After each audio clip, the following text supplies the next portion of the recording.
नमस्कार। नाट्रम कार्ब का एक खास लक्षण है कि रोगी थोड़े से भी मानसिक परिश्रम से थक जाता है। सोच विचार नहीं कर सकता, मानसिक कार्य नहीं कर सकता। अगर मानसिक कार्य करना पड़ जाए तो थक जाएगा, सिर दर्द होने लगता है, चक्कर आने लगते हैं। अगर इस दवा का सिर्फ यही लक्षण होता तो भी यह दवा बहुमूल्य होती, क्योंकि हमें ऐसे अनेक रोगियों से आए दिन वास्ता पड़ता रहता है जिनका दिमाग हर समय थका रहता है। ऐसी शिकायतों में इस नाट्रम कार्ब 30 शक्ति का प्रयोग करने से सफलता मिल जाएगा।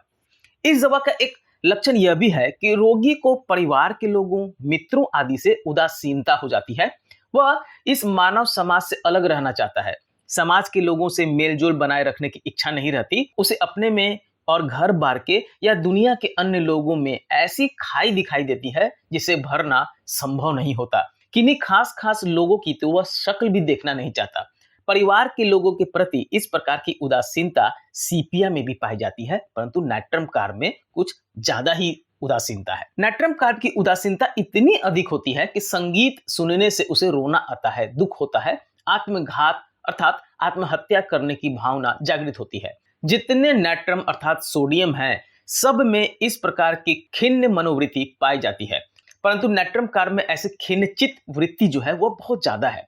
जितने नाट्रम है, नाट्रम म्यूर हो गया, नाट्रम सल्फ हो गया, नाट्रम कार्ब हो गया, सब में इस प्रकार की मनोवृत्ति आप देखेंगे। मानसिक उदासीनता देखेंगे, गुस्सा देखेंगे, परंतु नाट्रम कार्ब में कुछ ज्यादा ही आपको देखने को मिलेगा। आगे देखें तो जिन लोगों को सूर्य की गर्मी से सिरदर्द हो जाता है, उन्हें नाट्रम कार्ब से लाभ होता है। सूर्य की गर्मी से सिरदर्द ग्लोनाइन, लेकेसिस तथा लाइसिन में भी पाया जाता है। मैंने ग्लोनाइन और लेकेसिस के बारे में कई बार बता आया हूं। लाइसिन का वर्णन अभी तक ज्यादा मैंने नहीं किया है।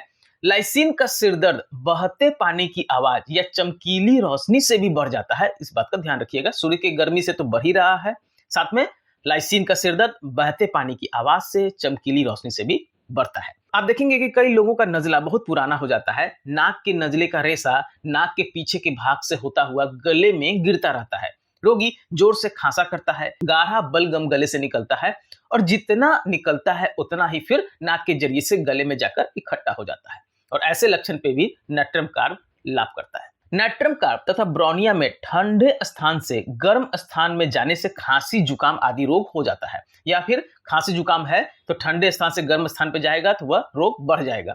रोमेक्स में इससे जस्ट उल्टा होता है, उसमें गर्म स्थान से ठंडे स्थान में जाने से खांसी जुकाम आदि रोग बढ़ जाता है।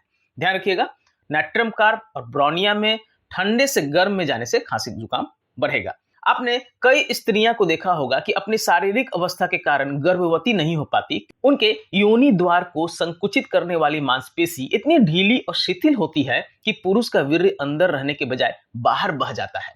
उनके गर्भधारण नहीं करने का यही कारण है और ऐसी स्त्रियों को नाट्रम कार्ब देनी चाहिए, उनकी यह स्थिति ठीक हो जाती है। नाट्रम कार्ब के 5 मुख्य पॉइंट्स को हमेशा ध्यान में रखना चाहिए। संगति से घृणा, यहां तक कि परिजनों से भी घृणा। जैसा कि मैंने बताया, संगति अर्थात परिवारजन, मित्रों आदि से उन्हें बहुत घृणा होती है। लोगों का सामना करने से उन्हें डर लगता है। गर्मियों में सूर्य की रोशनी में सिरदर्द हुआ करता है।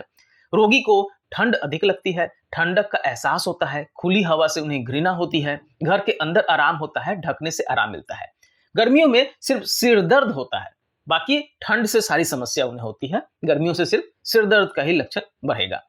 जरा सा खाने से उनका पेट खराब हो जाता है। खाने के बाद पेट दर्द में थोड़ा कमी आती है, लेकिन ज्यादा खा लेंगे तो दस्त भी हो जाता है। और इसके रोगी को तो दूध बिल्कुल नहीं पचा पाते हैं, दूध पीते ही उन्हें दस्त हो जाएगा। अत्यधिक प्यास लगती है, प्यास के बारे में पूछेंगे तो बोलेंगे कि बहुत ज्यादा प्यास लगती है। यही मुख्य 5 पॉइंट को बिल्कुल ध्यान में रखना है। आशा करता हूं कि नाट्रम कार्ब के बारे में आपको पूरी तरह से समझ में आ गया होगा। वीडियो पसंद आए तो प्लीज मेरे चैनल को सब्सक्राइब करें और वीडियो को लाइक करना ना भूलें। धन्यवाद।